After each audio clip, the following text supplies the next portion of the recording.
Sorry नाज़रीन, वो थोड़ी सी इंटरप्शन की वजह से हमें ये दो पार्ट में प्रोग्राम करना पड़ा, और अच्छा हो गया ये दो पार्ट में प्रोग्राम हो गया, कम से कम यू कैन बेटर अंडरस्टैंड। तो हम ये बात कर रहे थे कि यंग जनरेशन की affordability two by a house और कॉन्डो, और बदर भाई ने अभी तक ये बात की थी कि उसमें गवर्नमेंट के इंसेंटिव भी हैं, उसमें RRSPs का अपनी पर्सनल एफर्ट का भी रोल है, और उसमें पेरेंट्स का भी रोल है। तो ये जो पार्ट है इसमें हम बात करेंगे कि जो जिस तरह आप कंटिन्यू कर रहे थे बदर भाई, कि गवर्नमेंट के क्या इंसेंटिव हैं यंग जनरेशन, नेक्स्ट जनरेशन, जो कि लड़के इस वक्त 20 से 30 साल की उम्र में, या चलो 35 ईयर तक लगा लो, और जो अपनी फैमिली डेवलप कर रहे हैं, अभी शादी भी हुई है या होनी है, तो what are the government incentives and what is your advice?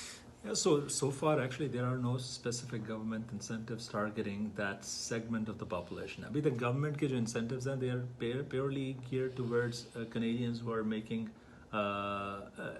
income that's below a certain threshold. So in other words, they are living in poverty, under poverty line, right? So to help those Canadians out, both Ontario and federal government had put aside about $800 million to support building low-income housing across the country. That's obviously wasn't sufficient.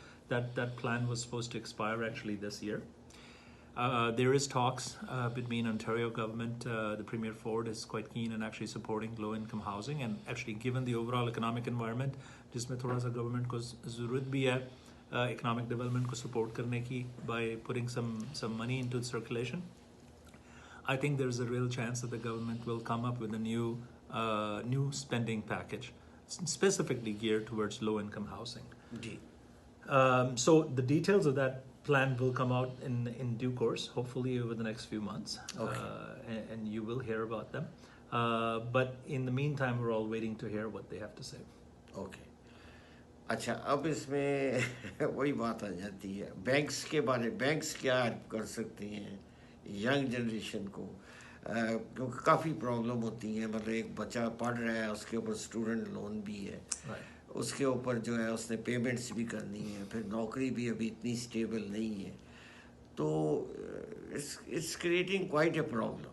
It is, yeah. So the banks have a role to play in it. Sare financial institutions now, they have a role to play in it. And the biggest role they have to play is education. Right? जिसको आप अंग्रेजी में financial literacy भी कहते हैं। अगर आप बच्चों को हाई स्कूल की एज से, अर्ली यूनिवर्सिटी कॉलेज की एज से आदत डालेंगे बजटिंग की, सेविंग्स की, इन्वेस्टिंग की, then it will be easier for them to understand the financial responsibility that they will be carrying forward after graduation or after getting married, right? So I think ये जो माशी मनसूबाबंदी या financial planning का जो subject है, अब वक्त आ गया है कि बेसिकली बच्चों को हाई स्कूल की एज से उससे इंट्रोड्यूस कराया जाए और उसकी आदत डाली जाए। बदर भाई, आप अपना नाम और नंबर बताएंगे एक बार प्रोग्राम के बीच में, फिर मैं आपसे अगला सवाल पूछूंगा, ताकि अगर किसी को हेल्प की ज़रूरत है तो वो आपको कॉल करे। बदर शमीम जी 4167270142। अच्छा बदर भाई, ये बताइए अब कि व्हाट आर योर, आप चूँकि बड़े कामयाब मैं कहूँ एंटरप्रेन्योर हैं, बड़े आपने स्ट्रगल की और आप इस स्टेज तक पहुँचे, और एक किस्म का मैं कहूँगा कि जो स्ट्रगल आप की है वो एक किस्म के, वो हमारे एक टर्म यूज़ होती है सेल्फ मेड के हिसाब से। तो आप क्या एडवाइस करते हैं हमारे जो ख़ास तौर पे जो यंग जनरेशन है, कैनेडियन यंग जनरेशन, जो साउथ एशियन समझ लें या पाकिस्तानी, तो किस तरह वो अपना बिजनेस शुरू करें, किस तरह आपके नक्शे कदम पे चलते हुए, फुट स्टेप पे चलते हुए एक सक्सेसफुल एंटरप्रेन्योर बने, ताजर बने, businessman bane? What is your suggestions? Well, I think first off I'll say, could you do what your heart tells you to do and what your mind tells you to do? So it's always about a mix of heart and mind. If you just want to go and be a linguist, then just remember that linguists will always have a bit of a limitation in terms of how much money they can earn. So do what your heart tells you to do. You have to have a passion of what you want to pursue in life, but also use your mind and look at the financial side of what that career will mean for you down the road. I think we're in an environment where 80% of all businesses in Canada, Malik Sahab, are small to medium-sized businesses. Okay. And so, you know, in other words, 80% of the businesses were started by you know, Canadians at one point in time themselves, and they are running them for themselves, either as sole proprietorship or a limited partnership or incorporated businesses. So I don't think that starting a business is such a bad idea. Now, what I would say is that in order to start a business, you have to have certain amount of training. Okay.